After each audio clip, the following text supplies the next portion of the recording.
Welcome back into the BetQL network. It is Tapped Out with Brendan Tobin. I'm the sports machine, Sean Levine. And once again, let's welcome on friend of the show, Robert Whittaker, ahead of his fight against Dricus Du Plessis coming up on Saturday night. Rob, good to see you again, man. For a guy that's fought Izzy and Jacare and Joel Romero, is it any different fighting a guy in Dricus Du Plessis that only has 4 or 5 fights in the UFC? No, definitely not, mate, because he's a man with nothing to lose. And it's the only fight that's unwritten at the moment. Always, because of that fact, always the next fight is the most dangerous to me. You know, that's the one that the result isn't in stone yet. Rob, seeing on the behind the scenes, the embedded, you looked very happy. You've told us before about Fat Rob. You looked very happy going candy shopping, my friend. How enjoyable was that experience as you're a day away from getting to get to that candy?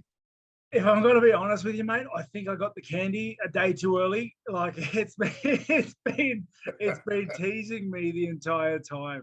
So I think I jumped the gun a little bit just for the embedded boys, but yeah, it's good now. It's good now. You know, weigh-ins tomorrow, and I can see all the rewards there on the fridge. So I saw you throw an extra one in there. You were like, "Give me 3 now.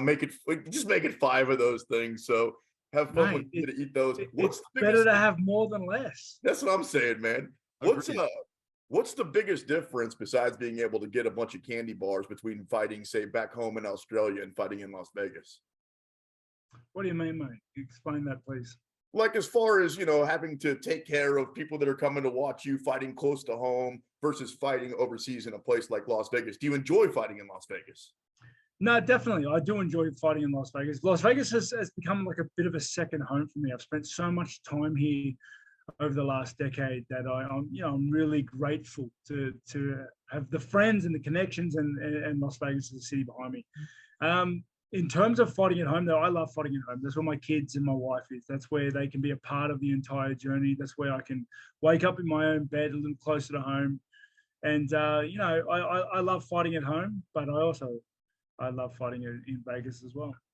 It was a cool thing to see you guys all kind of take that picture in front of Las Vegas, you and Vulcan, the whole crew there. How much pride do you take in that? Like this idea, you've been part of this revolution of how impressive that part of the world is at this sport. Yeah, I'm very proud of it. It's how I conduct myself and how I hold myself has always been, an important thing to me, holding true to my virtues and values. And the fact that I've been able to shed the light that I have on the sport in Australia is huge for me. That's it gives opportunity to all the young guys, all the young mixed martial artists that want to make a real run at this as a career. And a lot of those guys are my friends in the gym. So yeah, it's only good things. Like, have you noticed that though, Rob? Like, as you become so established in the sport, you've been to the highest of highs. Like, what's that like holding that torch? Like, is that weird for you? Where people like a nation looks up to you, the young guys, like they look to you as like this example. Like, is that daunting at all, or is that awesome? Like the idea that they look to you as this example that he came from here, I could get there too. No, it's not daunting, and it's funny you say that because other people have asked the same question, and it's like it's not. It would only be daunting if I thought at any moment I could slip up and screw it up, like. And that would only be a thing if I was putting it on, if I was being fake, if I was trying to hold it together. But I'm just being who I am, mate. Just not being an idiot, not being a clown. And the fact that people can look up to me, the fact that I can with confidence, show my kids all the work that I've done, all the work that I've put in. It means a lot to me. Your mental toughness really is incredible, and I'm not blowing smoke up your ass. Same thing with Alexander Volkanovski. All you guys over there, there's something different in the water you guys are drinking than us. Robert Whittaker joining us here on the BetQL network. So you're 13-2 in your last 15 fights in the octagon. Both those losses, of course, coming to Izzy. Are you considering this fight against Du Plessis a number 1 contender fight? Honestly, I'm not worrying about it. It's I'm always number 1 contender, mate. Every fight I go into is a number 1 contender fight. I'm just taking this fight for what it is. It's a hard fight against a guy that has nothing to lose, and I need to treat the fight with respect and gravity that it deserves. Is there any elements to you, Rob? I mean, you usually you seem very laid back and you don't buy into the narrative BS, but like the idea that if Dricus wins, like, oh, he's gonna get the touchdown because he's fresh meat. I've kind of been there, done that, and people don't want to see that matchup again. Like, how do you, I guess, take that in? Like, is there anything that you can do here that feels like I will get that crack at Izzy again? No, I'm not worried. But win fights, all you have to do is win fights. You win fights, and the road pays itself.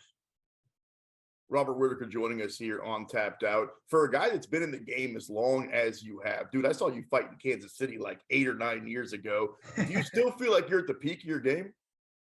It definitely, mate.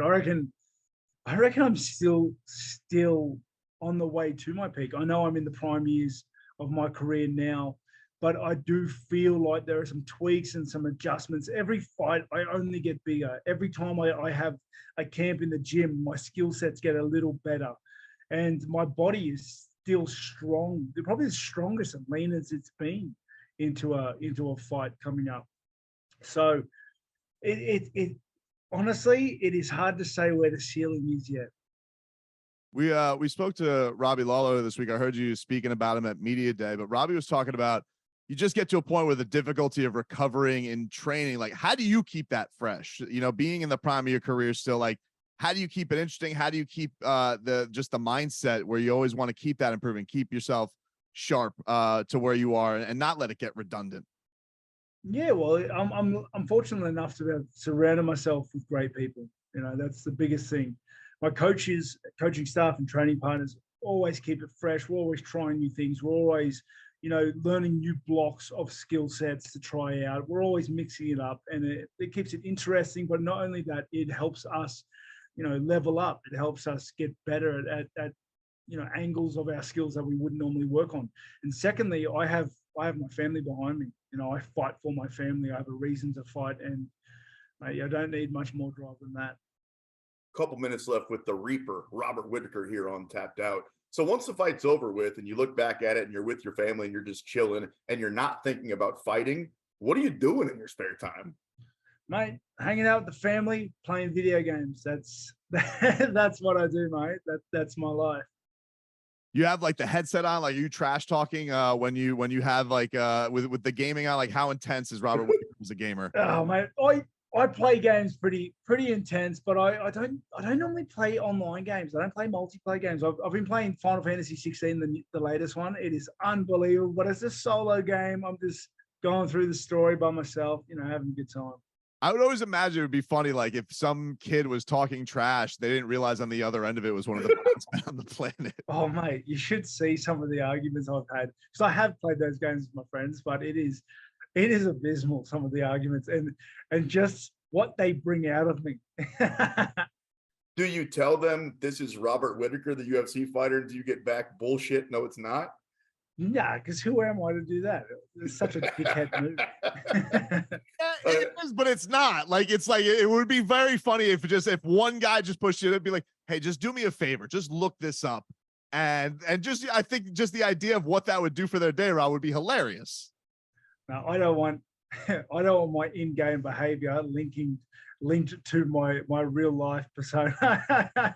But like, what is more vicious for me? Because like, look, you do a crazy thing for a living. You are, one of the most entertaining fighters. Every one of your fights is awesome, Rob. But how is that different to vicious competitive video game, Rob? Oh, I don't know. It's just like, I don't know. It's a game. I'm a keyboard warrior. Robert Whittaker joining us here on Tapped Out. Last question, then we'll get you out of here, man. What type of a fight do you expect from Dricus Du Plessis? Because we know that you can win in a million different ways. What do you expect him to bring to the octagon?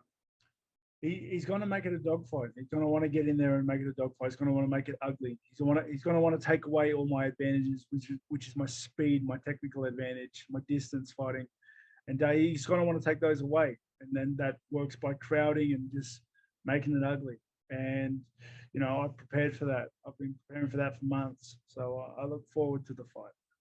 Really not a peanut butter cups guy? Like that's a thing. You're not a Reese's peanut butter cup guy? I thought Mate, don't love peanut butter. I don't know. Like I don't mind it, but I don't love it.